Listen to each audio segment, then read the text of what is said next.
Hello. So today I want to go over first how I'm doing in my editing journey. So, as I discussed last week, I started using IG Edits instead of CapCut because I feel like it's more user friendly being on your phone instead of me editing on my laptop. And so, one of the things that I did learn the hard way is not to use the teleprompter. So, I personally am a bit of a slow reader, so perhaps that is one of the reasons that it did not go well when I tried to use the teleprompter. If you are someone who can read really fast as well as being dynamic at the same time, I think that using a teleprompter would probably be a very unique skill set that one would probably need to practice in order to be good at. But I can tell you, I personally was not. So I will not be using the teleprompter anymore. I do script my videos as I've mentioned, but I keep them. So I keep them on my laptop next to my phone. So I record on my phone and my laptop's right next to it. And I like reference it when I need to. So that's how I do it.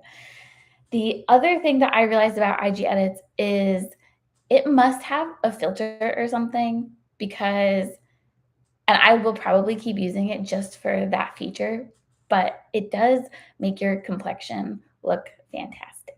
So in CapCut, they have a ton of editing. You can erase your wrinkles and your blemishes and whiten your teeth and all of the things. You can in CapCut, you can do a lot of other things too. Like you can change the like your bone structure. You can change like how big or like wide your nose is. You can yeah, it's like it can change your cheekbone. It can do everything. So I'm not into all of that. I just want like a smoother complexion. Let's get rid of some of the wrinkles and whiten the teeth and I'll be happy.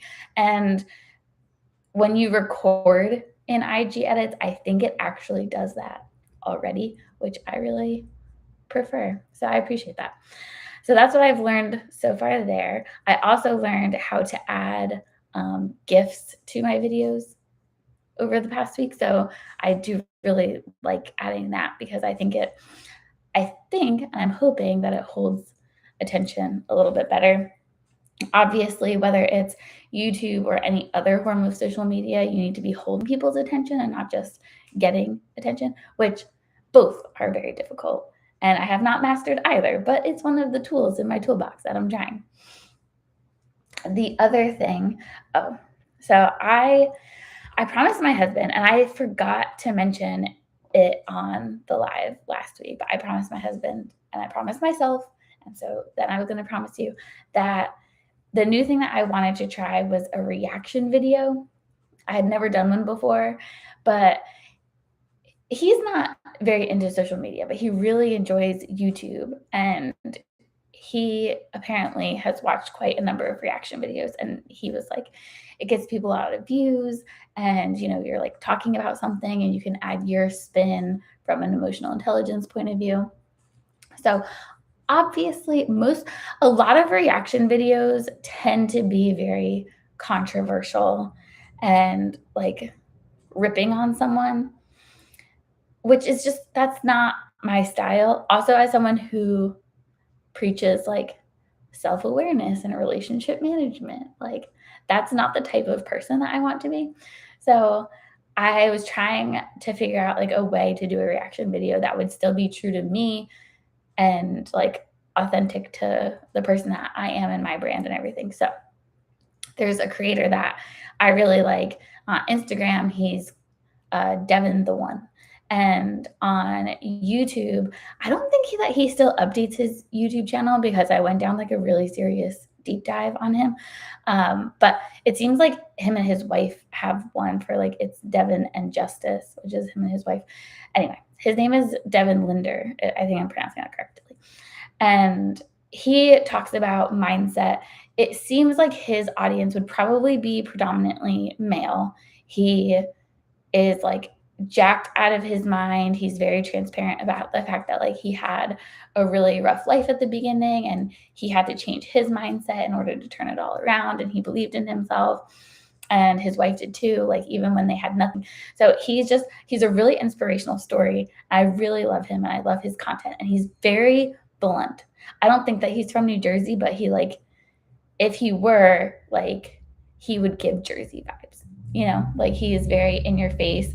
He used to cuss a lot and he's rolled back on that a bit. Now he just cusses like an average amount. Well, I'm from New Jersey, so like my average amount is probably a little bit more than other people's average. But anyway, I really like him. I think he's really authentic.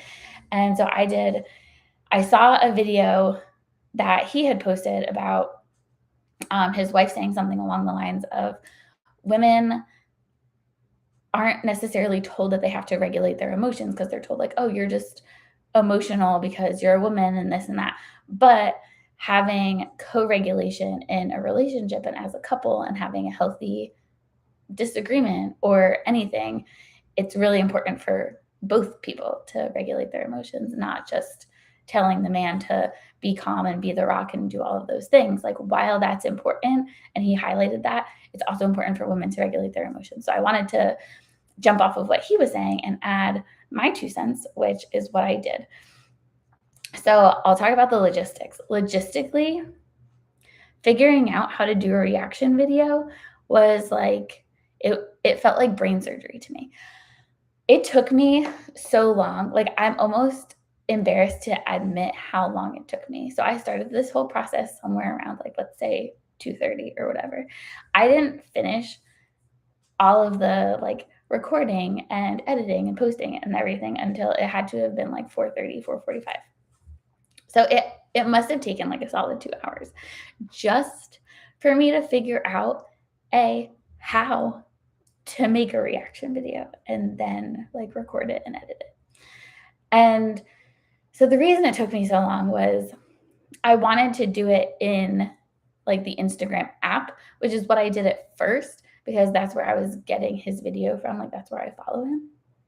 And so I get the video, I had saved it, and then I'm trying to figure out how to do the reaction. Anyway, it was this whole process.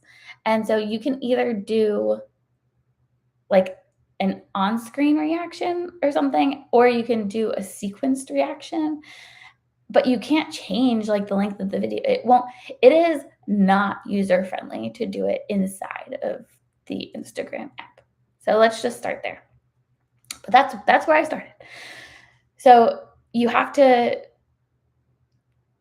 pick which one, and you can't, unless you pick the sequence part, then otherwise you can't change the length of it. So I wanted to cut part of the beginning so that it was a little bit shorter before like I jumped in and reacted to what he said. And so I had to pick the sequence, but if you pick sequence, you can't be like recording your reaction to what he's saying during the situation. So it's like kind of awkward. So I had to like put like stitch incoming, because I've seen people do that before. Because then at least if it's on my channel, then at least like that I'm reacting to it. Anyway, so I had to put that, and then I jump in. And again, like the editing part within Instagram was not friendly at all. So don't do what I did. Do not do a reaction video inside of Instagram. It was painful. What I then learned was that if you do a screen recording on your phone, you can like record the video. And then I did use IG edits to then be like recording my reaction to the video. And then I could record myself like on the screen, like he was saying something and I was like, yeah, that. So I was doing that. And then I like jumped in and added my 2 cents. So again, that all took like 2 hours. And perhaps it's because I'm getting older and I'm not like the world's most technologically savvy person, but I mean, I am still a millennial. Like, I know how to use my phone and my computer for the most part, I would like to think. But anyway, that's me being fully transparent about what happened. It was terrible. And then I got very frustrated. I don't know at what point in life learning new skills gets so difficult and frustrating, but it's somewhere in the ballpark of 30 something. So I will say that. But afterwards, I was able to give myself grace and be like, you know what? that was completely new. Like you had never done it before. Next time, it is not going to take you anywhere near as long. So it's going to be fine. If you do another reaction video, like you'll be all right. So that's the logistical side of things. And now let's tackle the mental and emotional side of things because there's a lot going on there too. Like, I don't want this person to feel like, oh, I'm just doing it for clout or to get more views because like that felt yucky to me. And I wanted to make sure that he still got the credit for the video that he had made. So I made sure like, he's there, like you can see him and you can see like his name and everything. I will say when I first posted it to YouTube, it got like no views for like hours. And I was kind of like, ugh, maybe I did something wrong. Like, I don't think that I violated any type of copyright standards because you have to, if you're going to do a reaction video, it can't just be like you reacting to their content, like making faces like, oh, yeah. But like you have to actually speak and add value or add something that you're saying. And what you say is supposed to be longer than what they are saying. So your section has to be the more substantial piece of the video. Otherwise, you could be in violation of copyright standards. So I did make sure that I did all of those things. And I was like, oh, like maybe I did something wrong. But actually, just over the past day or so, like over the past couple of hours, it's actually gotten a decent amount of views. It did get a lot of views on Instagram, and I'm not sure if that's because it was all in Instagram. Like he's from Instagram. I use the Instagram native editing section and all of that. So I really don't know. So I'm going to figure that out. If I do another reaction video, I will not be doing it in the Instagram app. I will be doing it in Instagram edits using the screen recording process because, again, that was way better than doing it in the app. So yes, it did feel weird. I didn't want him to think that I was stealing his content. But I asked myself the question, like, did I do it with integrity and in alignment with my values? And the answer is yes. Like, I was very positive. I think that he is great. Like, so I agreed with what he was saying and I added my 2 cents. I feel like I was adding value in my own way, in alignment with my brand. So again, I did do it with integrity and I did it with the utmost respect to him because I think he's fantastic. So, and then I did a little bit of a deep dive on him and I found that he's actually been like recording and posting content since 2020. And he has mentioned that he's only like recently blown up over the past year. So that's 5 years of him doing this until he saw significant growth, which as someone who like really looks up to him, that was really reassuring to me because I was like, okay, like this does take a while. And I looked back at some of his original content and like it wasn't good. And that's okay. Like that's how we learn and that's how we get better. Oh, I have a comment. Hey, you. I can't read your first name, but Comad1 official. Hi. He says hi, so I'm saying hi back. So thanks for joining. I appreciate that. I'm just talking about how it felt doing a reaction video. Oh, hi, Mark Anthony. He gave me a little wave. I appreciate that too. As a heads up, if you're going to post in the chat, especially if you're posting a question, I am the world's slowest reader, which is why I couldn't do the Instagram teleprompter tool. So if you ask me a question and it takes me a while to read it or respond, it's probably just because I'm a slow reader. So don't hold that against me, please. I'm a math person. Reading, not my strong suit, and that's all right. So anyway, I did a deep dive on this guy, Devin, and he had been posting for a while before he saw significant growth. I'm new to posting YouTube videos. I have 2 videos right now I'm planning on posting today. Oh, so if you're planning on posting more than 1 video in a day, from what I've read, you actually want to space them out if you're doing it on YouTube. You can post multiple videos in the same day if it's like TikTok and Instagram doesn't care. They're like, sure, blast as much content as you want. YouTube seems to be a little bit more specific. Again, that's just from what I've read. And I guess my follow-up question would be, are they shorts or are they long form? Either way, you would want to try to space them at least a few hours apart. Again, that's what I have researched. So, uh, again, one of the things that I found reassuring was that, oh, I had this dream since I'm 8. I'm 11 now. I started yesterday. Oh, you're 11. You're starting at 11. You are very early to the game. So I'm impressed by that. So,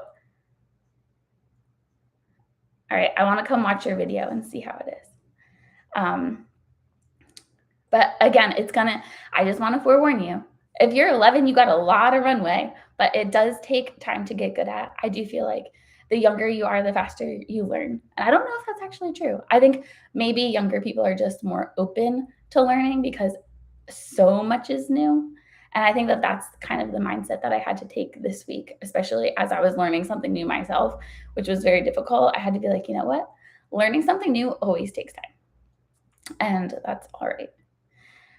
The other thing that I had to talk myself up this week was last week I was very transparent about the fact that I was getting hard on myself because I wasn't seeing the views go up like I usually do, and I didn't have like as much growth in terms of subscribers and things.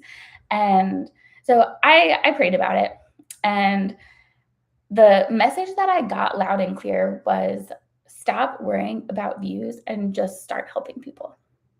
And I do want my content to be positive and motivating and uplifting, and then also teaching people emotional intelligence tools. So that's what I'm focusing on.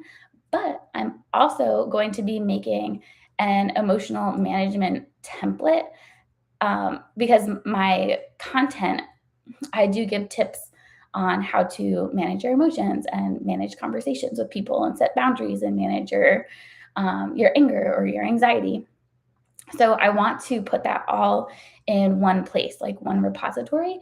So my goal is to finish that up this week so that I can be giving that as like a freebie to the people that consume my content, which I think will be fun and exciting, and it will actually be helpful. So like that's my goal, is to actually help people. Um, right now I have 4 subs. What about you, my friend? Oh, so your friend and her mom subscribed. Right now, I actually have 188 subscribers. So I do give an update at the end of all my lives, which is that last week I had 180 and this week I have 188. So this week's growth was slower than the previous week, and last week's growth was slower than the week before. So again, I am trying not to focus or dwell on that because growth is still growth, and that's really a positive thing. So keep that in mind as you're growing as well. Like, let's say you have 4 subs right now, and then in a few weeks you have 50, but then one week you only get like 1 or 2 subscribers. That's okay. Um, it took me, I wasn't actually watching my subs on YouTube for a very long time. It was actually my husband that kind of started watching it for me. So it was when I started posting regularly. So I started posting every day about 9 or 10 weeks ago.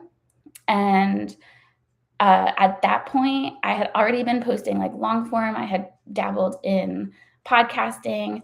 But at that point, I had about like 87 subscribers. So over the past, just over 2 months, I've had like 100 more people subscribe. So I hope that helps you. And again, everyone is very different. I also, because you're under 18, I'm not sure like how your content gets pushed out. So I'm not sure like the logistics and the legality behind all of that. But again, like keep practicing.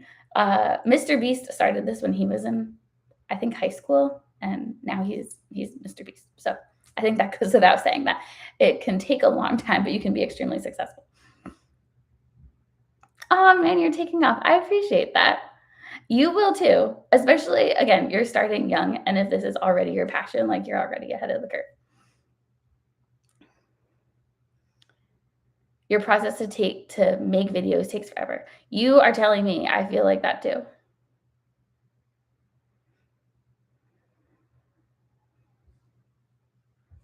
Yeah, it does record on VR. Is that virtual reality? So is that like gaming? But yeah, the process of making content is actually way longer than most people would think. Before I made this video, I was recording demos for my own songs. Still haven't finished yet. And VR is gaming, yes. Okay. So you have to record yourself gaming and then screen record. Yeah, it definitely would take a while. And you were doing demos for your own songs. So you have multiple talents. You're musical too. So that's awesome. Well, I will definitely follow along and check out the videos that you're posting. Thank you so much for coming to my live. And I hope that some of this was helpful. Again, make sure that this is the one thing that I had to focus on this week. And it was that not to focus on the views and the subscriber count, but to focus on just helping people. So, what is your end goal? Whether it is the music side of things, is your goal to inspire people? Is it to just like get them jamming? Is it to pump up their workout, right? Like that's why I listen to music. And then for gaming, is it to entertain people or is it to teach them the skills that you've learned throughout your gaming experience? So that's the other thing that when you're making content, just keep that in mind. Are you looking to be entertaining or are you looking to help people increase their skills? So all right, that's all I have for today. And I hope to see you next Monday at 6 p.m. All right, thanks for your time. Have a good one. Bye.